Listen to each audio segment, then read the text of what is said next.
Bessie. Bessie is a cat that lives in the country, and Bessie has a will of her own.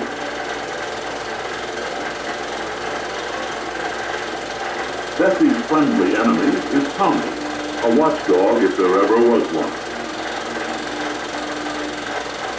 Bessie likes her groceries right from the source. From producer to consumer, no middleman here, just one steady stream of goodness.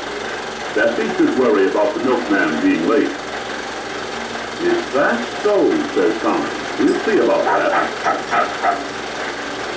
Which ends Bessie's breakfast, and now she's up a tree.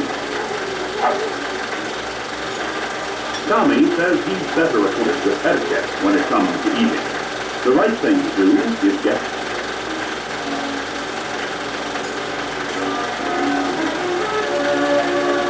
There you are.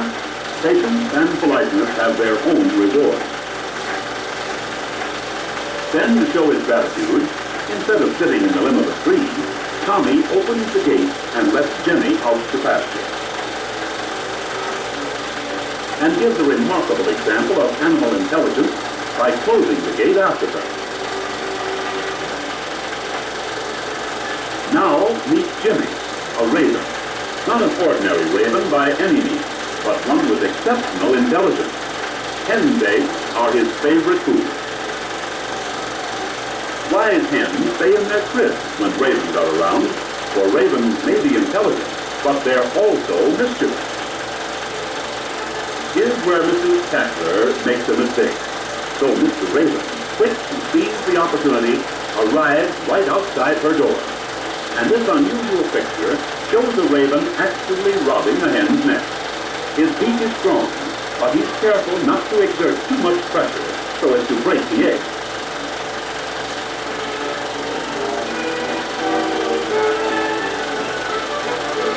Off he goes through the air to his favorite picnic spot.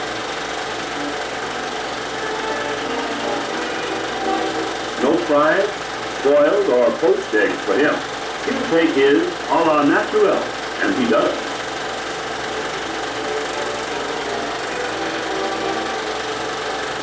In captivity, the raven makes an amusing and very intelligent pet. Take Jimmy, for instance. He wants to do everything his trainer does.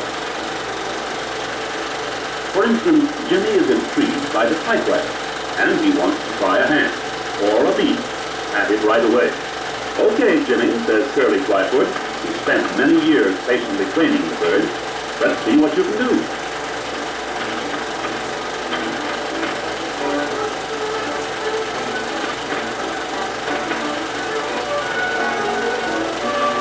There's my name, Jimmy. Maybe I stutter a little, but there it is. Jimmy has other tricks, things that he's seen Mr. Flyfoot do. And with this most peculiar instinct of wanting to emulate man's actions, he does them.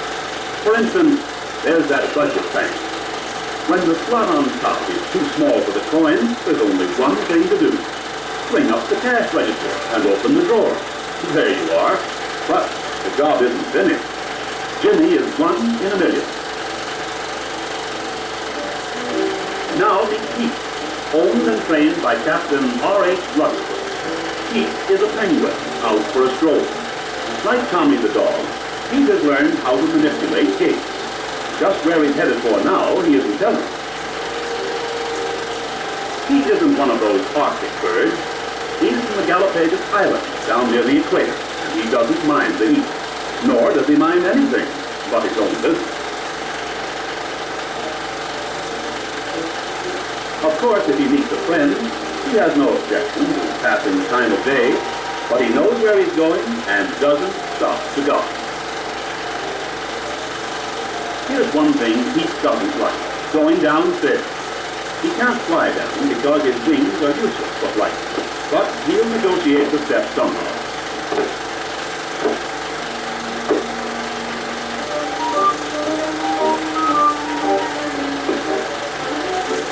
It's still hard to figure out just where Pete is going, but he's on his way. Now here's something. Without the help of a traffic policeman or stop signals, He's going to cross the street. It's a long walk and a tricky one, but nothing seems to bother him. And for good reason. Penguins have no natural enemies. They instinctively fear nothing, not even a wet dog. No, bring them on as big as you want. Nothing phases Pete. In the open again, and still far from his objective. No more steps for Pete. At last, the secret is out. Pete is on his way to dinner. White shirt, long tails, and everything but a high hat to make it formal. Here's the place for a regular meal, and fish is Pete's favorite food. Now the proposition is to attract attention, and there's more than one way to do that. Success. What do you say? Now you're doing something. Let's have a fat one. Oh boy, that's good.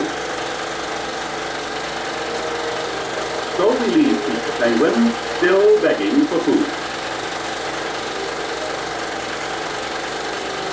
This lion's name is Jackie, but don't let that fool you.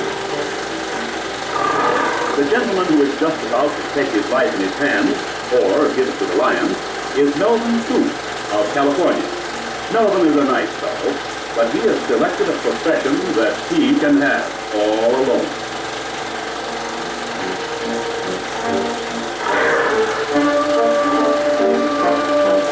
When Jackie was a little cub, he was taught this trick of picking up a basket and taking it to his trainer.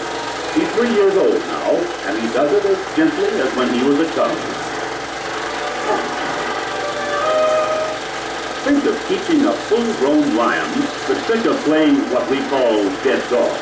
Well, that's what Melvin has done. First he calls Jackie to come close.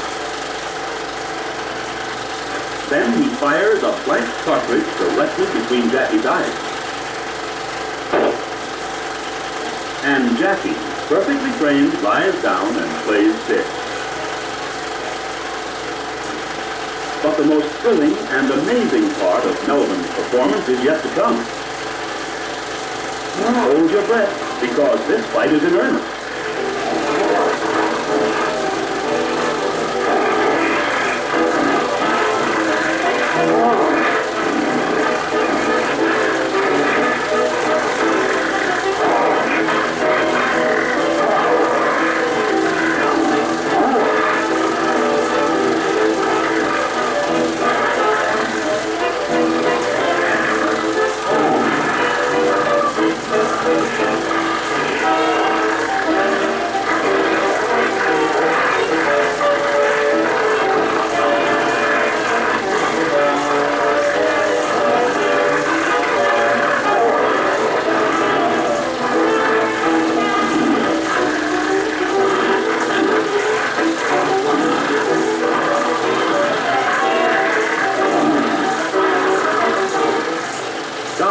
Shouts Melvin, and Jackie stops immediately.